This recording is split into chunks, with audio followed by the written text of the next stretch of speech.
At bakit naman ho kayo sisisihin? Hindi naman kayo ombudsman. Bakit sasabihin na sa official statement na yung lalaban daw sa kanya sa 2028 na may kagagawa? Hindi ko maintindihan yung sasabihin nila, ganito, ganon. Hindi, tapos tumawag pa yung malaanghel na kasambahay. Ay, galit lang si Governor. Dito na lang tayo sa Soledad. Governor. Nakabantay yung dating Vice Governor na kung makapanira ng kapwa-tao, akala mo siya pinakamagaling na lalaki. Nakabantay sila ron. Ang naging desisyon ng tao talo. Hindi nga madali ro sa perpetual disqualification Kaya binabaan na lang yung pataw para pumasok Olat ka, baby. Tanggapin mo, baby. Ganun lang.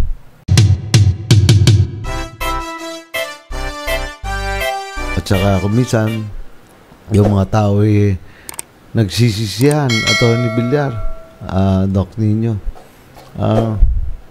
Ako nga katakataka para sa akin dahil kasi nung nag-PCL pati ko pinagbibintangan na ako'y nakikialam sa PCL. Hindi naman ako nakialam sa PCL ako'y sumasaw dahil kasi tinitinan lang naman natin kung tama ba na ikaw gobernador na, ikaw vice gobernador pa, at ginusto mo pa na maging mayor ng kabanatuan yung kapatid mo. Pagkatapos yung asawa mo gusto mong maging congressman, hindi masamang baghangad kung ikaw lubos na taong mapaghangad. Pero sa PCL makikita mo yung uri ng pagkatao yung uri ng pagkatao, Atty. Villar kitang-kita mo kasi sa PCL na lang ba ipapasok mo pa yung pamilya mo na naman. Pagtapos ang masakit pagka natalo, sinisi mo ang lahat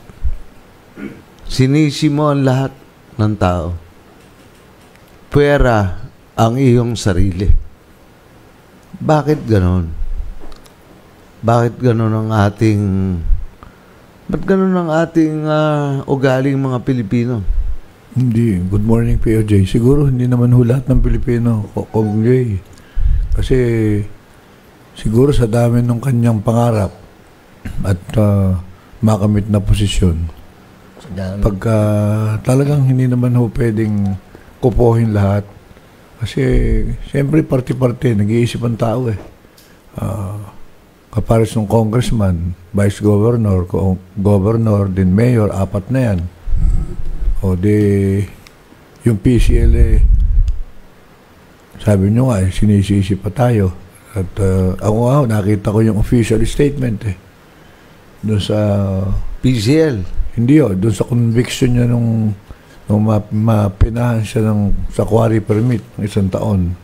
PCL muna nga tayo. Sa PCL lang hindi. Sa eleksyon lang makikita mo na yung marubdob na paghahangad yung masidhi at marubdob na paghahangad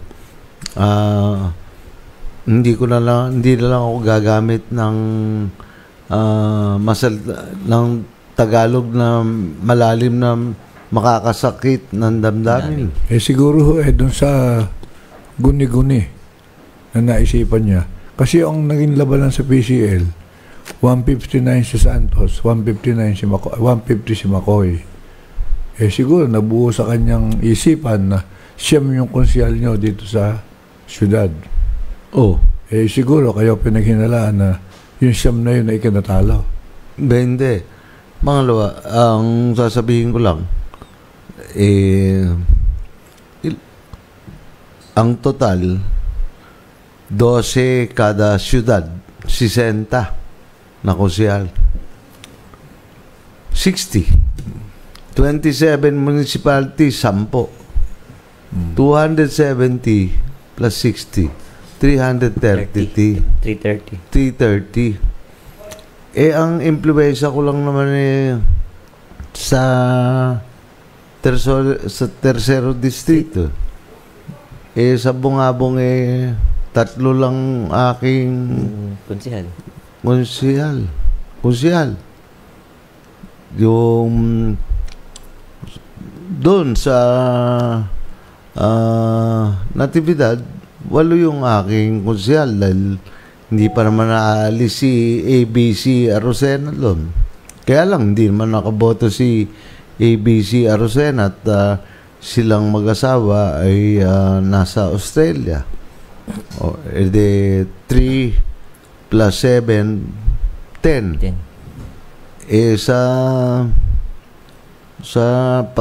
Sa Laure, ang aking konsyal lang doon ilan? 4. 14. Kapus sa Santa Rosa 4. Oh. Siyempre sa Santa Rosa meron akong ABC tsaka yung SK 6 kung pag susumahin mo. So 20. Sa Palayan naman si Mayor Vian ay sa kanila kumatig. 12 ron. Hindi akin yon. Wala. Sa Gabaldon, isa lang yung konsyal kong naipanalo. Gabaldon. Si De La Merced. Pagtapos sa Cabanatuan, 11. Pagka tinotal mo, ninyo, ilan? 32 po. 32. Dalawa yung syudad, 24 na yun. Something is wrong. Kasi, bakit ka magiging mapanisi? Katulad nila. Tumawag daw ro sa kay Palilio. Galit na galit. Sabi, baka hindi narinig kasi nung isang linggo. Sabi raw ano ba nangyayari? Nagkat na bulol.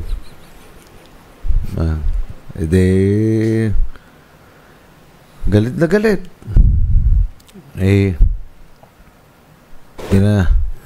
Ang pinagbibintangan tayo. 10% lang po yun, Kung Jay, out of 330. Oo nga. 10% lang po yung 32. Paano mangyayari?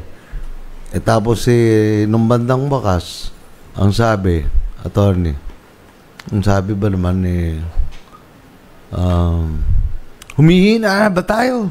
Ayun baka nga humihina na. Baka nga. Ano sa palagay mo? Natalo sa tingin ko humihina.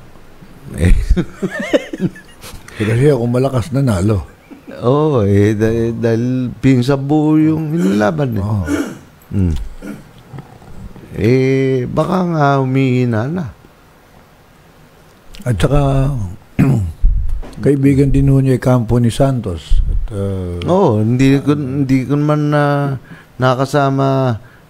Kaibigan ko yung mga Santos, yung ama, pero hindi ko naman nakasama sa labang kay Ria, sa labang ko, 4 na laban sa Natividad, di ko naman nakasama dahil nga kasi merong isang salita si Levy. Ako naman,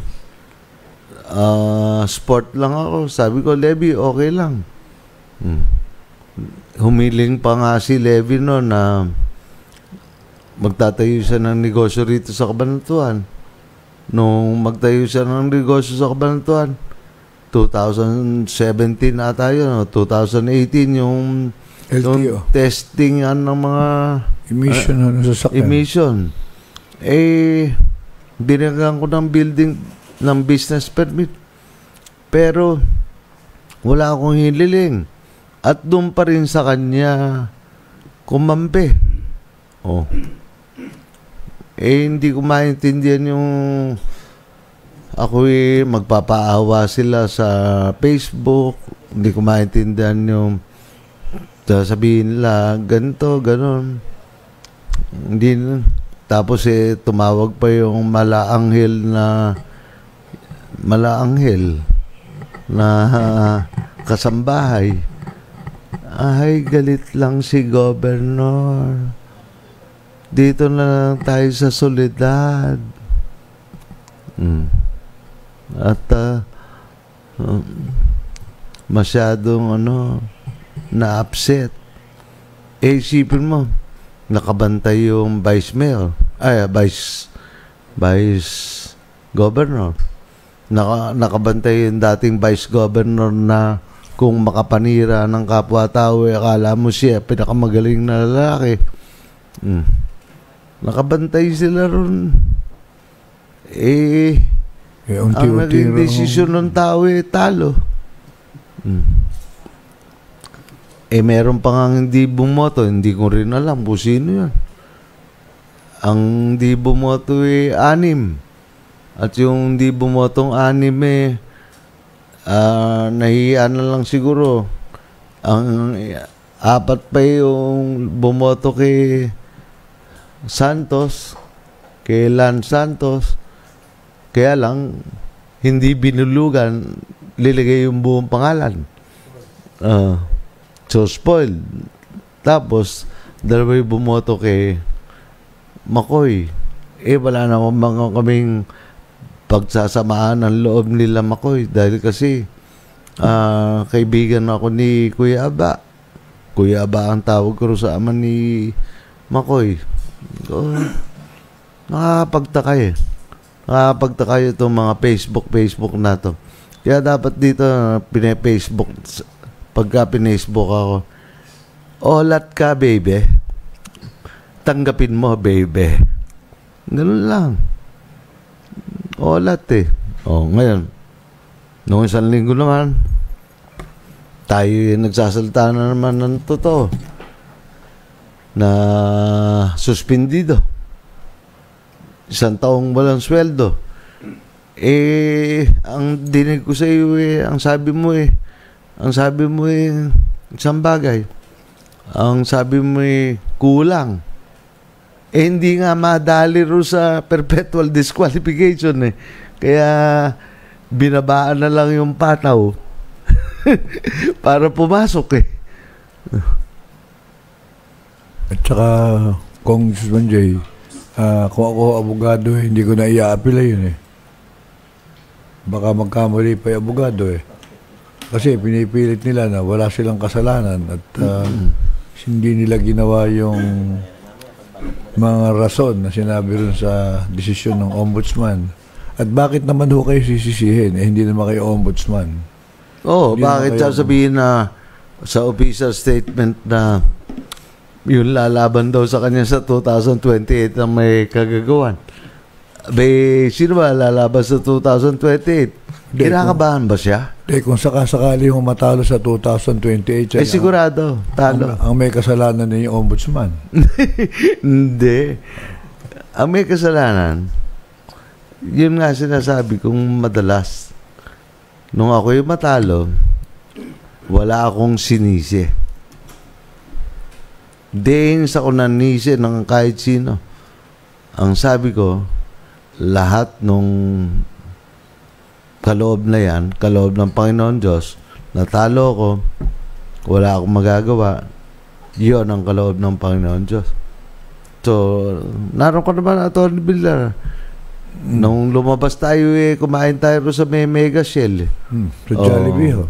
Ikaw ka ang mayor ko, sabi ng mga tao ron. O wala naman akong sinabi. Hindi naman ako nanisi. Hindi ko sinabing si Mayor Liwag, si Kuya Roland Esteban, wala akong sinabi. Basta ang sinabi ko lang, ako'y maghihintay na lang ng 1,100 tulog. Hindi ko guguluhin yung kabanatuan para ako'y reklamo pa. Protesta. Tinatanong niyo ako noon At saka ng mga kaklase ko na Executive Secretary Siging Gona noon. Marami kayong Tapos Chief Justice, yung kaklase kong isa anak ng Chief Justice ng Korte Suprema. Ang sabi ko wala akong ibang sinisisi kundi yung aking sarili. But siguro nagkulang ako. Tama po. Ba't sisisihin niya yung talagang malabs tong bata ko Tapos better luck next time. Yung next time naman po na yun, sinwerte kayo. Oo, sabi ko, 1,100 tulog lang. Hintayin na natin. Huwag nating guluhin yung kabanatuan. Huwag nating lolokohin yung tiga-kabanatuan. Sabi ko, lalaban ulit ako. After ako lumaban, sinabi ko rin naman sa kanila na pag ako'y lumaban ng 98, at ako'y natalo, ayoko na sa politika. Diretso. Hindi yung sisi ng kapwa-tao. Ano ba to, Atty. Villar? Nag-umpisa to sa quarry. Itong quarry na to, sumisira ng mga kalye natin.